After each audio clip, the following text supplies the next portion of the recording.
Since the dawn of Christianity, there have been thousands of saints that have been recognized by the Catholic Church, which got me wondering, what exactly is a saint anyways? What does it mean to become a saint? What is the process like, and who votes on this sort of thing anyways? I was so enamored with these questions, I had no choice but to travel all the way to Italy so I could try to become a saint myself. While I was there, I met plenty of other saints, including Pope Francis, the remains of Simon Peter, and even the incorruptible body of Padre Pio. And along the way, I desecrated plenty of ancient monuments while somehow not getting thrown in prison. So what can you do to become a saint? Well, you're about to find out when Kaleb goes to Italy.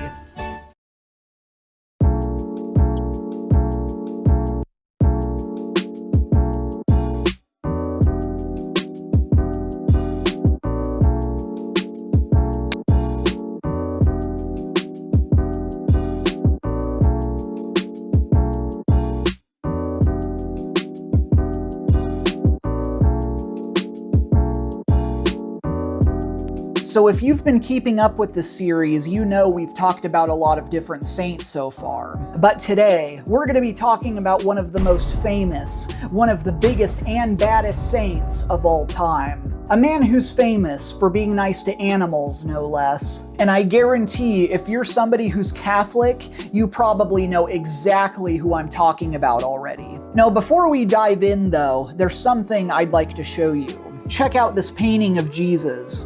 Do you notice anything weird or unusual about it? In this painting, Jesus has his eyes open. For us, this is pretty weird since we're so used to seeing artwork of Jesus with his eyes closed. But back in the Byzantine era, it was a lot more common to see Jesus with his eyes open, as a sign that he'd conquered death.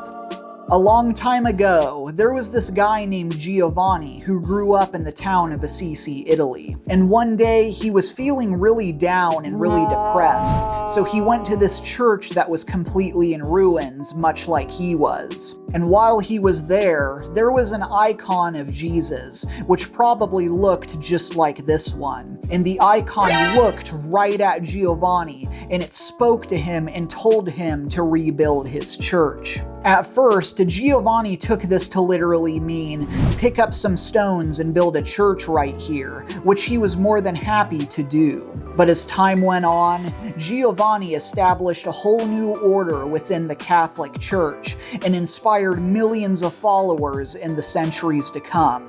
Yep, you could say he rebuilt the church, all right. Sure enough, Giovanni went on to become Saint Francis of Assisi, one of the most renowned patron saints in all of Christianity. Saint Francis was born in the town of Assisi, back when it was still part of the Holy Roman Empire of the German nation. It's complicated, don't ask. At the time, Assisi was a very small town on a hill somewhere, and most of what you see today did not exist.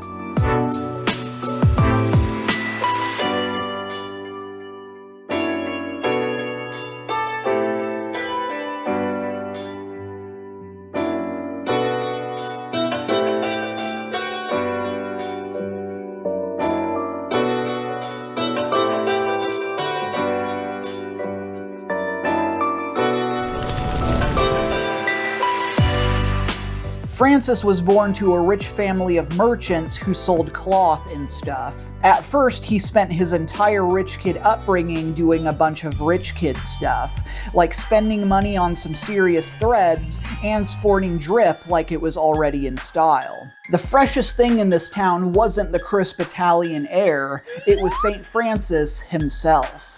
Eventually, Francis wanted to become a knight so he could become powerful and noble and mighty and all those other adjectives. But as soon as he went away to fight, he was taken prisoner and became horrendously violently ill. So ill, he had no choice but to rethink his entire life, and whether or not being a rich kid was really the way to go. By the time he came back to his hometown of Assisi, he was done with all that rich kid nonsense. When somebody asked him if he wanted to sport some new threads, he was like, nah, I'm just gonna hang out outside the church and start asking for handouts instead. Which is exactly what he did. Then, when somebody asked him if he was ever gonna get married, Francis replied, yes, a fairer bride than any of you have ever seen. Talking, of course, about Lady Poverty.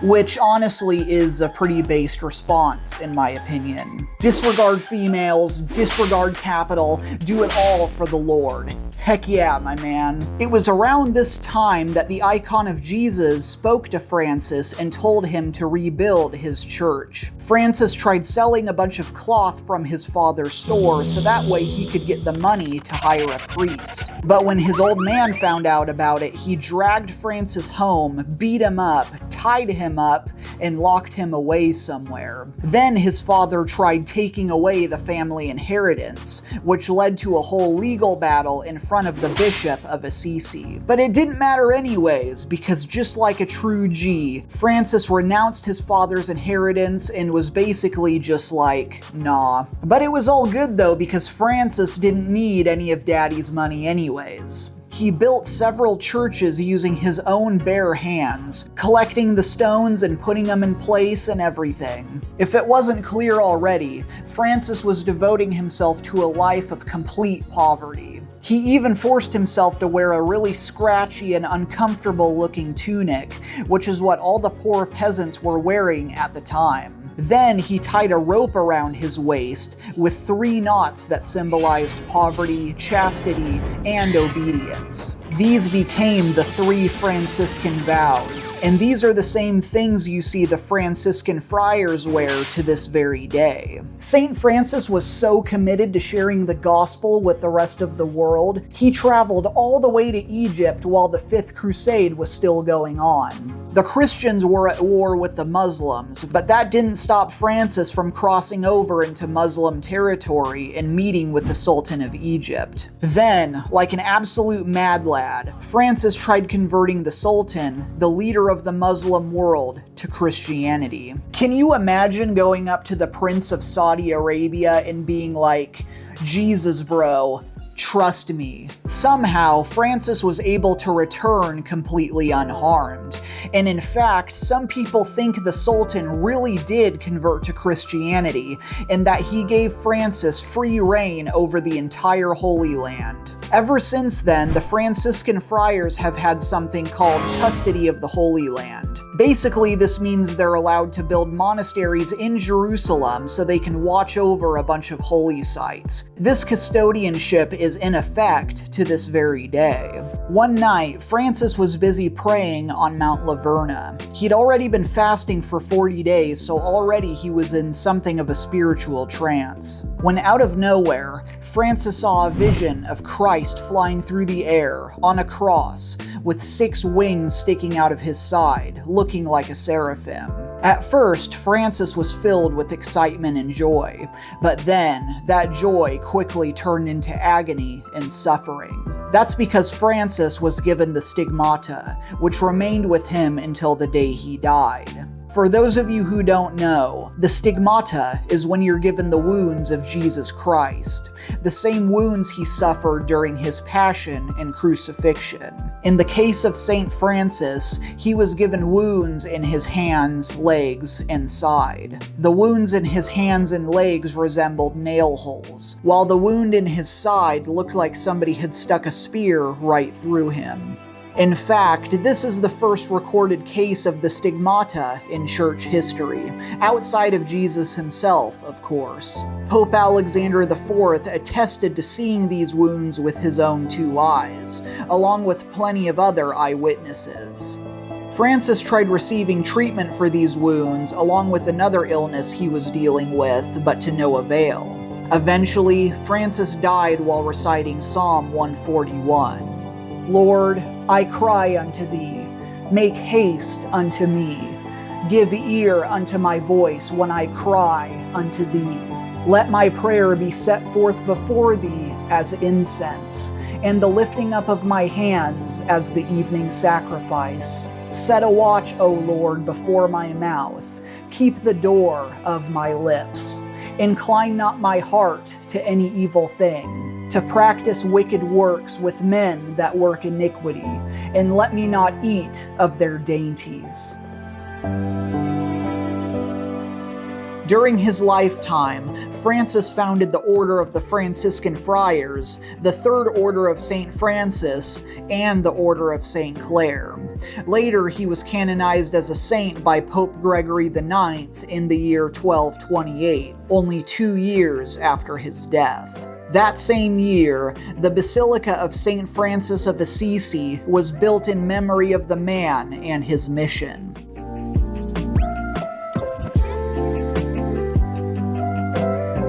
The Basilica of St. Francis actually contains 2 basilicas, the Upper Basilica and the Lower Basilica. Each basilica is divided into several different sections where they hold Mass in different languages at different times of day. There's even a crypt in the Lower Basilica where you can find the tomb of the man himself, St. Francis. Now, it's worth pointing out that Francis's body wasn't actually discovered until the year 1818. Brother Elias of Cortona, who was one of Francis's really good friends and one of the first people to join the Franciscan Friars, tried hiding Francis's body so that way his relics wouldn't be stolen and sold off somewhere. At the time, grave robbery was a surprisingly common practice, especially when it came to the remains of the saints and the apostles. At the time, this was a really valid concern. What's even more ironic is this area wasn't even considered part of the town of Assisi at the time. Francis wanted to be buried outside of the town of Assisi in remembrance of Jesus, who was buried outside the walls of Jerusalem. Thankfully, the Franciscan order is very much alive and well today. Next to the basilica is the Sacro Convento, which as far as I'm aware is not open to the public. This is the actual friary where all the friars live and go about their daily routine. The friary is so dang massive, it takes up the entire side of this cliff right here, and can be seen from just about anywhere in Assisi. Outside the friary is a sprawling courtyard, which is so huge it's actually kind of impractical. I mean, what are you gonna do with all this space? Are you gonna put your Sims house here or something? This whole area is actually considered Vatican territory. So the second you set foot into this courtyard, technically you're stepping out of Italy and into the Vatican.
Thank you, Lord Jesus, for the...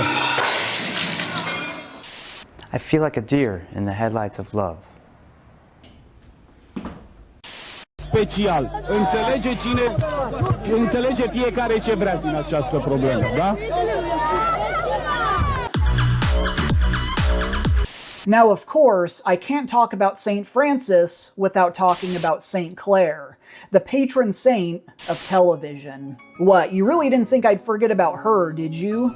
St. Clare was a nun who became besties with St. Francis. In fact, they were the bestest of besties. It's pretty common to hear the two of them mentioned in the same vein together. Heck, there's entire movies and documentaries called St. Francis and St. Clare, or something else along those lines. Clare was a young woman who began...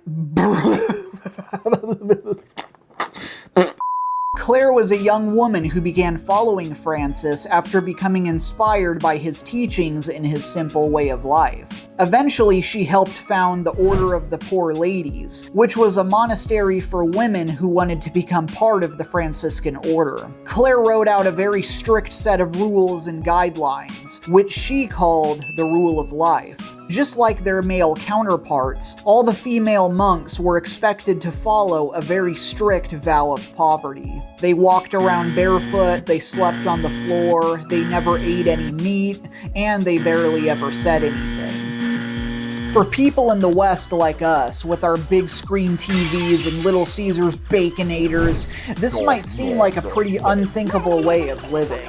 But back in those days, they considered it a blessing, since they were essentially living how Jesus lived. It was a really humble and really practical lifestyle, and they could use it to become closer to the presence of God. But the thing is, it was the first time a woman had ever written anything like this before. Even though Clare was a nun, she was actually pretty radical and pretty punk rock for her time. Just like St. Francis, Clare was born into a rich family, and when she was only 12 years old, her family wanted to marry her off to some other rich guy so they could maintain their social status.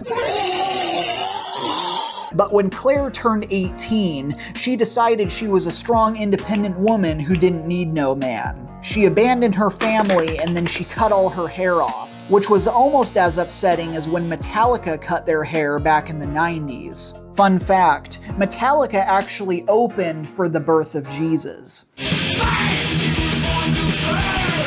Now, if you were a woman and you cut your hair back in those days, it was basically your way of saying, I'm mad as heck and I'm not gonna take it anymore. She was done following the laws of man. She was sticking to the will of God, so they could take their arranged marriage and stuff it. Then, just a few weeks later, much to their family's dismay, Clare's sister Agnes did the exact same thing. She cut all of her hair off, joined a group of nuns, and refused to marry some rich guy. I'm gonna do what's called a pro-gamer move. So as you can imagine, this upset just about everybody in medieval Europe. At one point, their family tried forcing Agnes and Clare to come back, but Agnes was just like, nah. Roughly translated to 52 other languages, that means no. Eventually, Clare was promoted to being the abbess, or mother superior, of her church. Clare looked up to St. Francis and imitated him so much, the other nuns started calling her Alter Franciscus, or another Francis. She was right there with Francis during the remaining years of his life, and even helped take care of him while he was seriously ill. When Francis passed away, though, things took a turn for the worse. The Catholic Church tried forcing the nuns to turn back on their vow of poverty, and tried forcing them to give up their simple way of life. At one point, the Pope came to visit Clare and told her, "If you fear because of your vow, we dispense you from it." To which she replied, "Never and in no way do I wish to be dispensed from following Christ," which roughly translated also means, nah. Apparently, the Pope was so stunned and so taken aback by her response, he had no choice but to step aside. So from that day forward, Clare and the rest of her sisters kept on following their simple way of life, and not once did they ever turn back on their original vow. Unfortunately, as Clare got older, she dealt with some pretty serious health issues, until eventually she passed away in the year 1253. Only 3 years later, she was canonized as a patron saint by Pope Alexander IV. Later, she went on to become the patron saint of television. And I'm actually dead serious when I say that, too. When she wasn't feeling well enough to go to Mass in person, she could just watch the whole procession on her wall.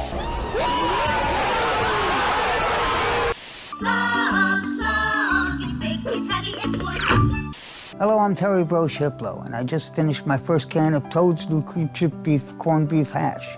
When she wasn't watching the Raiders lose to every other team on the face of the planet, that is.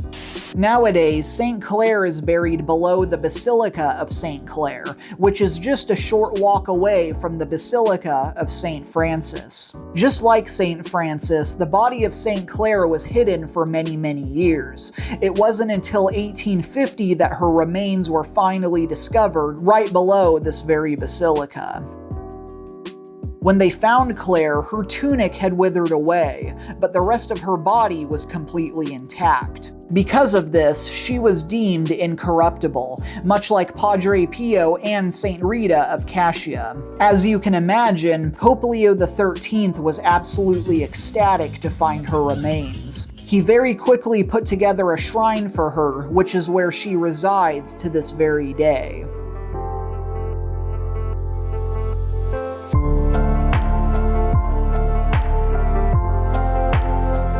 When I had the opportunity to visit the shrine and stand face to face with St. Clare, it was pretty amazing to see how many young women had come from all over the world, just so they could have the opportunity to kneel before St. Clare and offer her their prayers. St. Clare's younger sister, St. Agnes, is also buried right here in the same basilica. Though unfortunately, Agnes wasn't canonized as a saint until much later, in the year 1753, almost 500 years after she died.